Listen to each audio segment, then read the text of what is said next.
మంచిర్యాల జిల్లా కేంద్రంలోని ప్రభుత్వ గిరిజన ఆశ్రమ పాఠశాలలో ముగ్గురు విద్యార్థులు అస్వస్థతకు గురయ్యారు. పాఠశాల సిబ్బంది పట్టణంలోని మాతా శిశు ఆసుపత్రికి తరలించి వైద్య చికిత్స అందిస్తున్నారు. 4 రోజుల క్రితం అస్వస్థతకు గురి కాగా తల్లిదండ్రులకు సమాచారం అందించకపోవడంతో తల్లిదండ్రులు పాఠశాల సిబ్బందిపై ఆగ్రహం వ్యక్తం చేస్తున్నారు.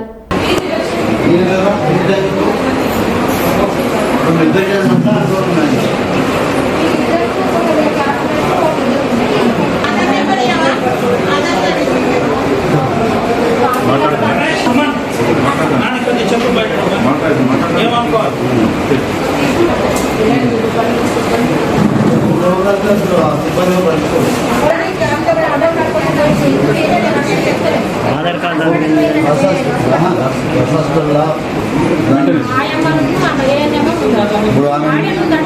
ఎన్నో రోజు చూసిందా వాడు ఏంటంటే